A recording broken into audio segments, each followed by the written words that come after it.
Hello everyone, welcome to the BOSJOB channel. Recently a friend of ours introduced us to a batch of OTC 400A DC TIG welding machines that he wants to sell. The units are in excellent condition, almost 99% new, and he asked if we could help sell them. Putting aside the machines themselves, can we really help with the sale? We borrowed this top-tier machine to perform measurements and comparisons. Opportunities for learning like this are rare. We borrowed this machine for measurements. Opening it shows its intricate and orderly construction. After all, opportunities for learning and reference like this are hard to come by.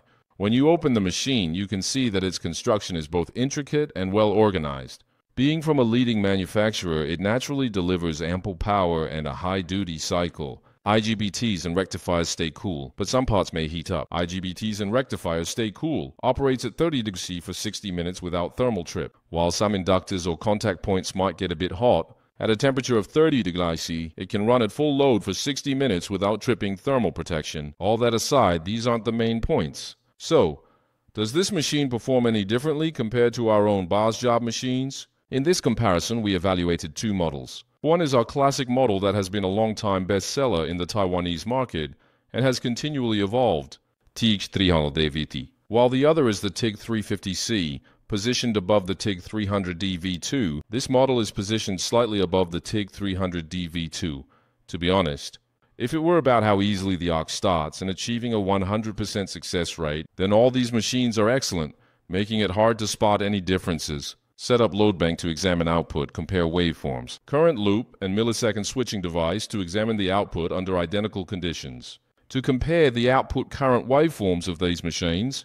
At first glance, the OTC machine shows a larger ripple. The TIG 350C and 300D V2 perform better. In other words, its current fluctuations are greater. Meanwhile, between our own machines, the TIG 350C and 300D V2 perform even better. A smoother current waveform reduces tungsten electrode wear under the same welding conditions. Can bring various benefits. Tungsten electrodes wear less under the same welding conditions. Under identical welding conditions, the tungsten electrode experiences less wear. So we used automated equipment to do a stringer bead weld under the same conditions. Apart from the welding machines, everything else was kept identical.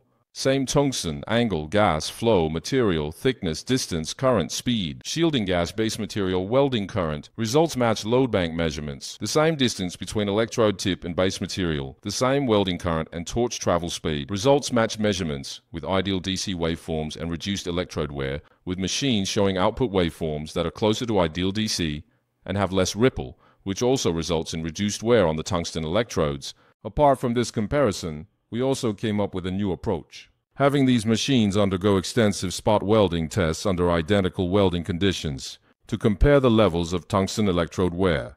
Each machine was examined using an oscilloscope with a current probe, ensuring that the welding current settings and spot weld durations were virtually identical. The focus of this test is on the fact that modern inverter welders, from idle to full output, undergo a process shifting from open-loop operation to generating feedback signals to achieve closed-loop control. In other words, when striking the arc, there will inevitably be a high current spike, followed by a drop that converges to the set value. And if the machine's response is sufficiently fast, the duration of this drop will be short, thereby minimizing tungsten electrode wear.